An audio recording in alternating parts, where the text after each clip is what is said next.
Megan. Good morning, good morning, good morning, Megan. How are you this morning? I'm doing great. I'm so happy to be here. Good morning, ladies. Good morning, ladies. Good morning, ladies. Hope your morning is off to a great start. What's going on this morning? What's going on with you? I'm here with Megan this morning. Megan, it's good to see you. Good to see you. I just realized I subconsciously used my Chicago mug this morning. I didn't plan that, but Oh, wow. in honor of you. Well, speaking of mugs, my mug finally cracked up. So I am using, I have a new mug this morning. And I'm just kind of scrolling down here to see what's going on.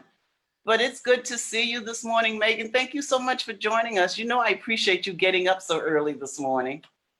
And you know that I love you, that I did it. Yes, yes. Good morning, I'm not a ladies. morning person. I know. And you know, I appreciate it too. Good morning, ladies. Good morning, good morning, good morning. How are you doing this morning? You know, I'm sitting here with Megan and I'm on Zoom. So if you're out there, say good morning to me. I'm going to try to see if I can see it because you know I'm multitasking this morning. But if you are there, say good morning to us so we will know that you are here. Toya said good morning. So I can see the note. I can see. Toya just said good morning. Good morning, Toya. How are you? What's going on in Texas? Good morning, ladies. If you are there, type in good morning. So Megan and I will know that you are here with us this morning. How are you this morning? What's going on? What is in your cup? I'm sitting here in Chicago. Megan is in Buffalo. Yes, let's go Buffalo. Yeah, Buffalo. Ubong is on. Good morning, Ubong. How are you? So we got a couple of ladies on. We'll wait another minute or so. Good morning, ladies. If you are there, say good morning. Let Megan and I know that you are here with us. We are so glad that you got up this morning to join us. Thank you so much. Again, Megan is sitting there in Buffalo and I'm here in Chicago. So if you're out there this morning, ladies, say good morning, type in good morning so we will know that you are here. Toya said, woke up just in time to listen to us. Toya, we appreciate you being on too. Thank you so much. And you too, Ubang. Ladies, we are grateful. So Megan, what are you drinking when you're a Chicago? Coffee, I got water. In typical morning for me. Okay. Although I bought a new kind of coffee, so it's a little bit different. Ubang said, nice to see you, Megan. I know, nice to see you. Sorry, in like morning hair. You look absolutely fabulous. Thanks. All right, ladies, if you're out there, say good morning to us. Let us know that you're here with us this morning. I have coffee in my cup. I was telling Megan, finally my cup gave in, it broke. And that's the cup. I knew it was coming, and every Sunday morning I would be like, oh, thankful for one more day, but it's gone. And I'll have to find another one because the one I have now is not big enough. What's in your cup this morning, ladies? What are you drinking? All right, Megan. So thank you so much for getting up this morning and joining us. And you know, but Megan, I just realized you are an hour later ahead of us, right? Yeah, I should be more awake than you, but I work from home, so I literally roll out of bed and start working every day. So getting up and having to be semi-presentable is a challenge. Okay. Again, ladies, if you're out there, say good morning. I'm sitting here with Megan this morning. And again, thank you, Megan, so much for joining us. So we're just going to jump right into it. I met Megan in 2013. It was in 2013 that I decided to go to coaching school, and I enrolled into CTI, which is Chicago Training Institute. And I think, Megan, did we become friends the very first time we met, or did we kind of? I remember you coming in and you were you sat on the other side, and I was like, oh, that woman is fierce. I was a little nervous. You were definitely, you always sat in the first seat in the U shape, and I was always like blending in the middle, like you always were the best student in the room, that kind of a thing. Oh, please. Now, I know that's not true. No, I know I don't that's not actually true. remember how we actually became. I think we went to lunch and we sat next to each other and then we got chatting with each other. We used to do that, the Popeyes break across the Yeah. street from this dungeon hotel that we stayed in. Well, that's how. Well, anyway, that's how Megan and I met. We met in CTI, which is the coaching school, and we became friends. And what's interesting, um, I remember around the third or fourth month. Well, first of all, let me just back up a little bit. How I ended up in coaching school, because I was going through this phase where, and I've shared this with the ladies before, where I was searching, trying to find my purpose, like what's going on, what's next for my life, and that's how I ended up in coaching school. In For the first 3 or 4 months, and I remember Megan, you and I used to always kind of sit opposite of each other, and there would be people crying. The teachers or the coaching instructors would be crying, and we would be sitting in a circle, and everybody would be passing the box of tissues, and you and I'd be sitting there looking at each other like, this is really not that serious. You remember that? I always felt like they were trying to like trick us, like we were like, I don't know. It didn't seem that serious. And then we'd be like, is this like a put on, like to make us feel like like these people are set up to cry. So we feel like this is a transformative thing, even if it isn't happening for us. Yeah. And it's Not a good funny one. because it was the fourth month. I'm sitting there and I am being coached. And all of a sudden, the tears came. And I don't know if you remember, but Wade was coaching me. And what's so interesting, and this is true, I'm like, I can't believe I am crying in front of these people. And I'm very obvious that I'm wearing non-waterproof mascara. And that was the beginning of my transformation. That day, I was able to let go. And I'd gotten to a point where I couldn't hold my feelings in any longer anyway. I was a master at masking my feelings, my emotions, and I couldn't hold them in any longer. And I cried that day, and that was the beginning of my transformation. Do you remember, like, was there a particular time or period where yours began, or did it start in coaching school at all? When did your transformation begin? And what was Well, it like? so just a brief background for everyone that I don't know personally. I've had like a very varied career and I've changed different jobs and I've had a lot of struggles in finding a career that made me happy.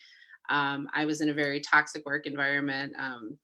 When Kathy last week was talking about her experience of trying to please all of these people, it was definitely resonating with me. Like I remember being just never being able to find my footing in companies where I feel like I could show up. Um, and then I got a great job that was paying me really well and gave me the opportunity to build the job any way that I wanted. And I was still grossly unhappy. So I finally got all the things I was asking for and that from that other job. And I still wasn't happy. So I decided to quit my job and I moved to Chicago without a job, which was a huge leap of faith in order to study improv comedy, which is, out of Chicago. And I moved there without knowing anybody. I started doing this improv piece. I was completely lost in a lot of ways. I didn't have a social structure there. I was working a part-time job. I was spending my retirement just all in search of figuring out what the heck I was supposed to be doing with my life. What is my purpose? And somebody suggested that I try and take coaching. And their response to me was, I'm like, it's expensive. I'm like, I'm living off of my retirement. I don't have the money to do this.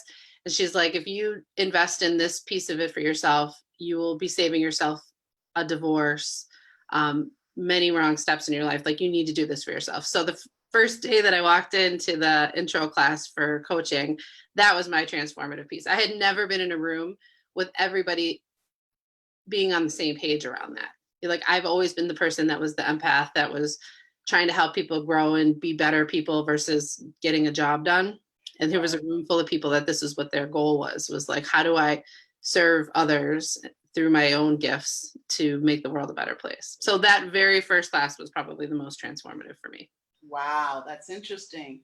So, and even that first class, though, going from that first class, making the decision to even start coaching, what was the experience like while you were in the coaching school?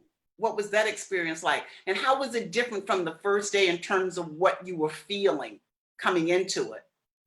It was intense. It was a very well, because I had been seeking for so long, like, I wanted to do something, but I didn't know how to do it. Like, I knew I had talent to do things, but I didn't know where to apply it, and I was just so desperate for somebody to push me in the right direction. And so coaching, really, it was like on steroids, right? Like those weekends that we would go, they would have us, 3 days straight of just this like emotional, like you're learning a new skill and you're also like having all this self-reflection and you're meeting new people and you're getting pushed out of your comfort zones. And I mean, all of it was so, uh, was great, but it was intense. Then Sunday nights after those, we were always exhausted. But Yeah, for me, I will say, I didn't have a lot of money to do this. Most of the people in the room, a lot of them, this were people that were being sent by their companies to learn about coaching. Um, and I was paying out of pocket.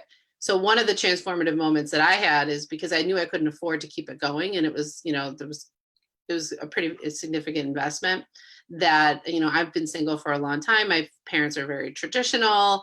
I'm the youngest of five, and I wrote a letter to my dad and like asked him, like, I know you're saving money for a wedding, but I would prefer to have that money spent on this piece of my life because I need it. yeah, That was transformative. yeah. And it's funny because from that moment, the moment that I sat that in that room, because I went to coaching just like you, I was searching, like, what's my purpose? What's next for me? I didn't know. And and for me, I always wanted to help people. So I was looking at it in terms of building a business, not really knowing too how much it was going to help me. And what I learned, in order for me to be able to help other people, I had to first be able to tap into the person within me. Oh, I completely agree. I don't think I realized how you to use your word transformational it was going to be for me personally. Yeah. It felt like it was like a good investment. It was a good tool to have if I wanted to, be in an HR capacity. I would be able to, put coaching, a coach as my resume on that. But it was way, way more than that. So much more intense. I know. So when you think about that whole journey and transformation, that was the beginning. Like, that was the beginning of my journey for me. So, like, where are you now? And this was 2013 when we met. By the way, Megan and I, we not only completed the core curriculum, but we also got certified. On the same day, like within an hour of each other, randomly.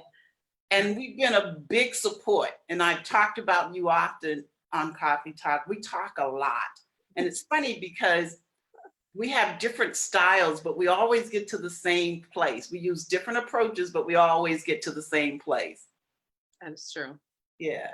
And to give you kudos to Megan is the reason I started Coffee Talk, because she said to me one morning, we were talking and she said, I think you should go live in your Facebook group because I think it would resonate with the women in the group. And I'm not even sure why you said that or why you thought that, Megan. Well, because obviously you have a great on-screen personality, and you were doing the CAN TV stuff at the time. Like you were being asked to host shows for other people and do guest interviews, and this is a great platform for you, and this is what's happening. I'm so glad you did it. I can't believe I'm on though. I have great ideas for other people. Yeah. So, and it's funny because we talk about this a lot too. When you're making changes in your life, or it's so you need people to support you, and you need people that believe in you. That's going to hold you up until you get the confidence, that you can stand. And Um, I also like when I talk about coaching a lot is that I could see that in you that maybe you didn't see it as much in yourself. I mean, and that's what coaching does, right? Like even in sports, like you have a coach to show you how to strengthen your swing, or Michael Jordan to throw a better basketball. Like, that support system for people to see things that you don't see in yourself so you can be even better is really what coaching does. Yeah. And that's a great point too, because I can see also, it's like the same in you. I can see things and your skills and your talents in you. So yeah, that is so interesting. So like, where are you now in your journey of transformation? Like I was able to, address some of my fears, like even being here every Sunday morning, because I went through this whole phase of not feeling like I was good enough. So where are you now? Well, I mean, a lot of times I'm sitting listening to you and I'm like, but that's so hard. Like the voice of everyone that's watching, because it is. So I'll tell you, when I started my own coaching practice, I live in Buffalo, New York. So I moved back to to Buffalo and took a job because I needed health insurance, small business, all of that fun stuff. And now I've landed in a career, a dream job, but where I help people in doing workforce training. So it's still in line with what I got into coaching to do, which is like help others be the best version of themselves.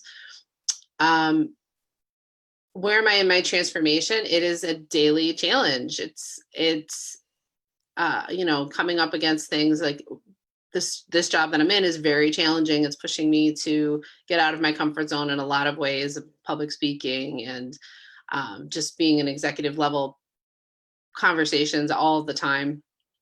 And I think the piece that we talked about earlier was that now because of coaching, in terms of my transformation, because of coaching, I have tools to sort of keep myself in check. Where I see myself sort of going into like a stuck place, I have an opportunity to stop and like reflect on that and have some exercises that I can do for myself, getting back to journaling to sort of bring me back to center before like going all the way off the way that I was when I started all of that. So am I in a great,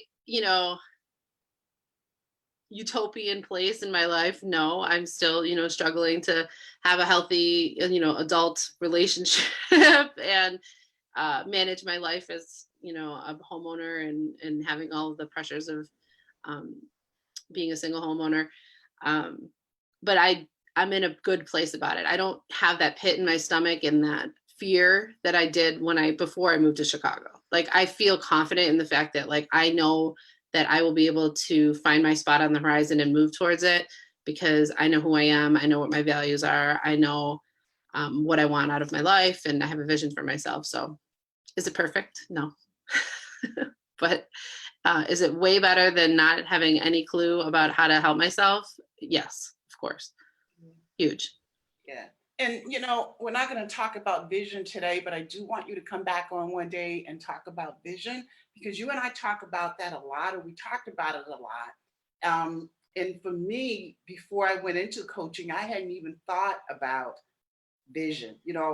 Everything I did was based on goals and how difficult it was to be able to articulate a vision, a creative vision, and to not only create the vision, but believe that you can achieve it.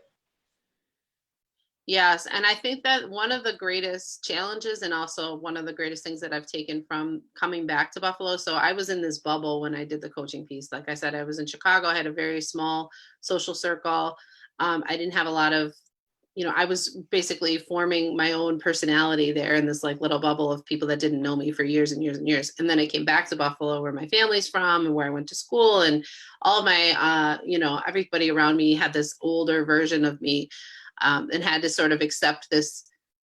I had to sort of marry this, like, this is where I'm going. I'm not that same person anymore, with the realization that I am that same person. So like, how do I integrate back into my life that way?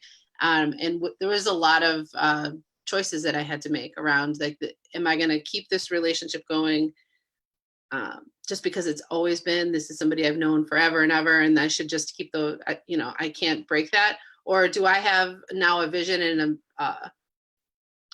I must do this for myself? Like, do I have a mandate that I need to follow what I've been working so hard to do for the last couple of years to learn about myself? So,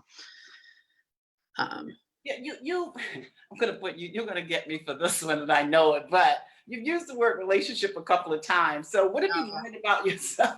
You know you're gonna get me for this one, Megan.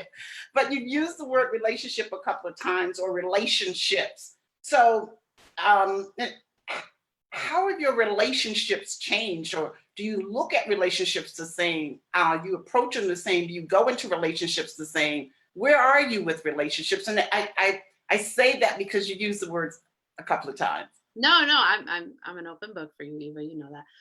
Uh, so I definitely think that one of the biggest things that you get out of coaching is this ability to sort of look outside yourself and be more aware of like dynamics.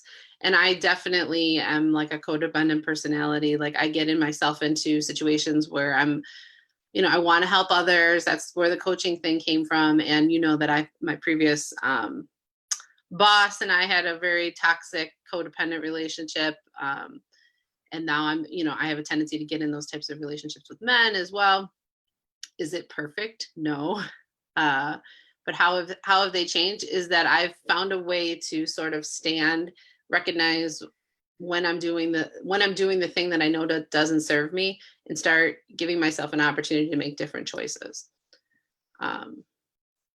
So in terms of, I've made a choice, to cut some people out of my life. I've made choices where my natural reaction is to run to rescue somebody, to like help them through a tough, difficult situation, and sort of said, no, I'm going to create a boundary here, and I'm going to offer up, I'm going to give them space to help them solve this problem themselves, instead of stepping in and feeling like I'm the savior of it all, which as women, I know this comes up a lot, that we have that.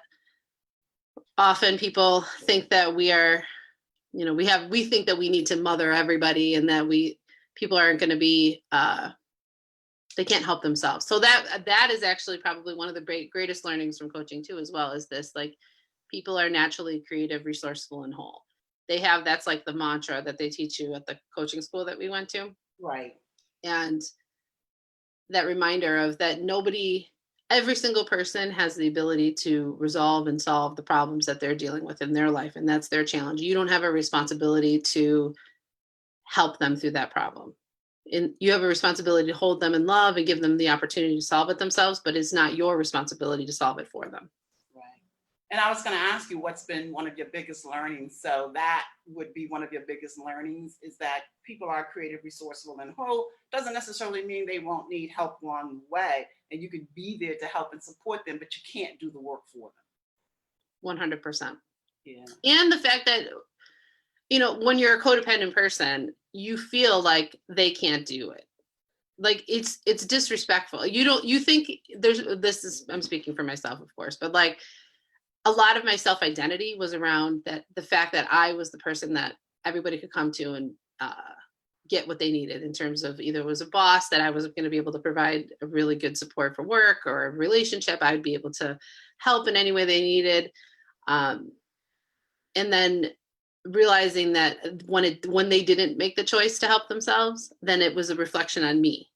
Right. You know what I'm saying? So then my self-identity was so wrapped up in how other people lived their lives.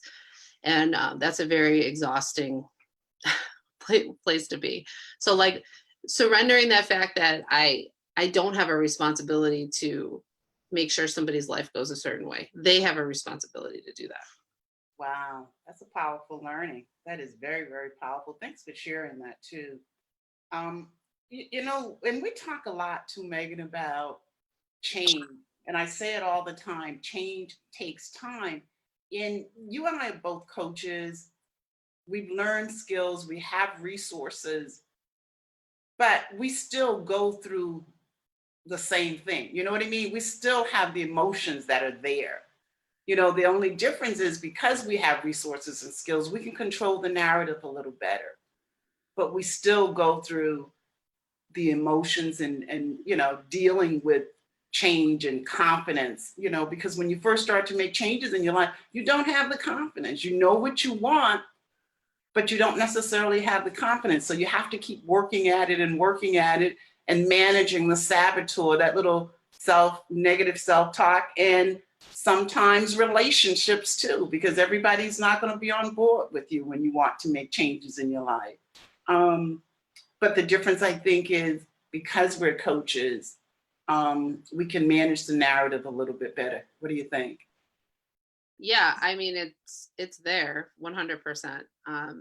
Managing it a little bit better is probably a great way of saying it. Yeah, because we're still emotional creatures going through Yeah, change ourselves. But I think the other piece too is recognizing, and can be very difficult, that change takes time. And even recognize when we fall back into our old ways. yeah. Yeah. Yeah. But forgiving yourself for that too. Like that's the piece that I'm always trying to tell people that, you whatever's happening is happening for a reason. I know you say that all the time too. There is an opportunity, you're being shown something to learn. Yeah. And if you don't feel like you have choice and you feel like everything's happening to you, then you're very victim mentality. And I've definitely been there. Um, it's hard to see a positive come out of a really negative situation. But when you are more firmly rooted in what you know to be true for yourself, when something bad happens, you still feel the pain of that happening, but you also say, okay, now what is this showing me, and how can I grow from that? Exactly. Perfect. You put that was perfect. Yeah. Yeah. Again, because you still go through things. So as we start to wrap up, what's next for you? I might go back to bed. No, on your journey of transformation. Listen, I think there's definitely areas of my life, I need to be, I work from home now in this new job, and I am not working out. I'm 43 now, so the pounds are coming on and not coming off the way they used to when we were younger.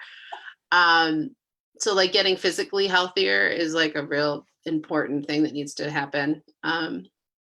And just keep doing the work. I journaling has been very, very important to me, and I recommend it to everybody that I work with. But I also go through long gaps of not doing it for myself, and when I get away from it, I feel it. So I've been more conscious about getting back to journaling and trying to do it every day. I write at least 3 pages a day, and I don't read them. It's the action of actually just putting a pen to paper in your own thoughts, there's a lot of magic that happens there. Yeah.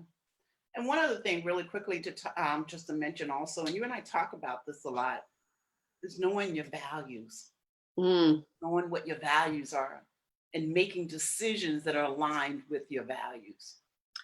Yeah, so I'll be quick about this, but this is one of the exercises that I do with all of my clients, and it's one of the most powerful ones that I had when we did the coaching training, is identifying and then defining your values. So the way you define honesty might be different than the way I define honesty. Um, and that recognition, and this is my opinion of this, is that there's no real right or wrong in the world. It's just a mismatch of value sets. So when I watch the news and I want to scream and lose my mind, I have to remember that these people are also human, and they just have had different exposures to different values set. Their values are just different. And if you can recognize them and see them as human beings that are just coming at this from a different angle, then there's an opportunity for connection. But if you make somebody wrong and you internalize that wrongness of them as a person, you are contributing to it. If that makes sense. Yeah. And I use that as the news thing because everybody has an opinion about how things are happening, politically. Right. But in your personal relationships, when you lose your mind, you're so angry with somebody, if you can step back and be like, what do I know that they value? If it's somebody that you know personally, that that's not a value of theirs. Like education might not be a value of somebody's, but it's one of mine. So when they don't want to learn something, it makes me go crazy. Yeah. Anyways, did that help? I don't know if that made sense. It made sense to me. Yeah, but I just wanted to get that in your values, and then just recognizing that your values may be different from other people. And equally important, you can't change other people. You can only change yourself. So you can make decisions and choices based on your values.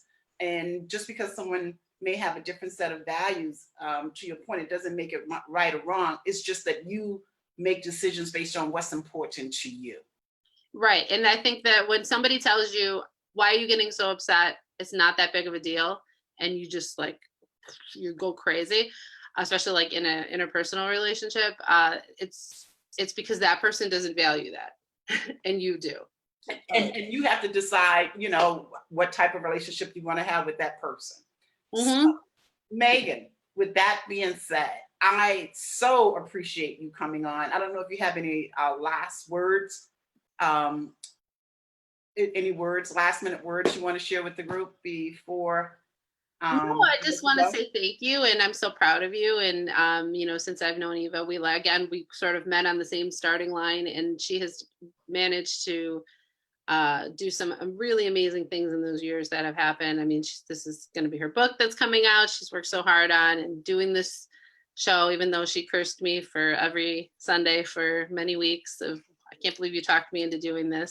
And now I know that she loves you, that she loves doing it, and I don't know. I love you, and I'm so thankful for this group, and that I'm so proud of you, and I can't wait to see what happens next. Well, you know, thank you to Megan, and thanks for giving me a shout out. I'm just going to jump. I was going to let you go, but I'll just keep you on. Ladies, really quickly, I've kept you much longer than I usually do today, so thank you for your patience.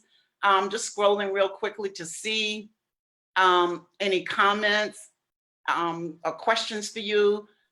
Salona said their values may be different, but is there a different way of understanding morals and ethics?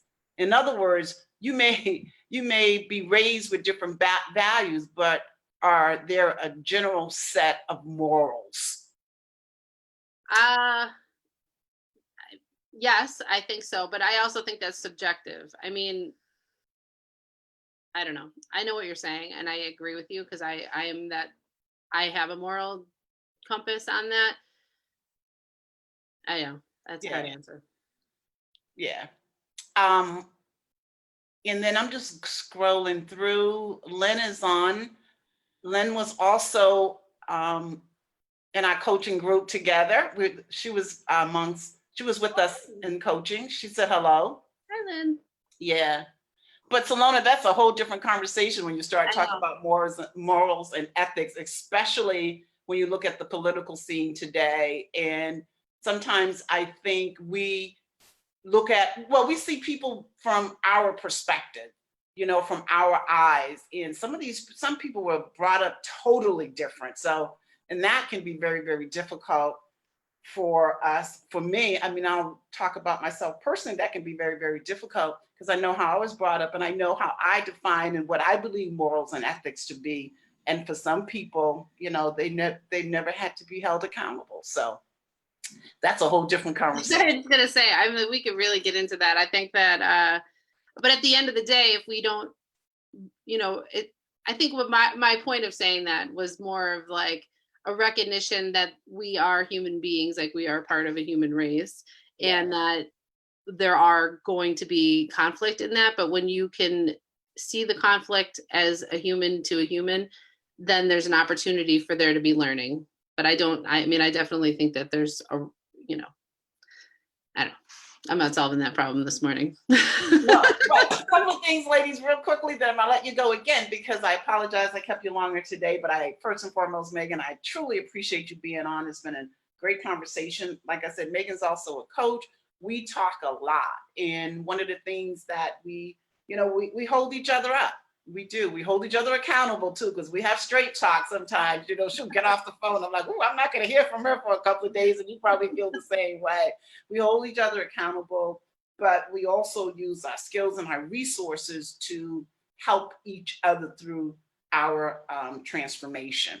So for that, I appreciate your friendship, and I'm grateful that you are part of this journey with me. Thank you. A couple of things really quickly before I let all of you go.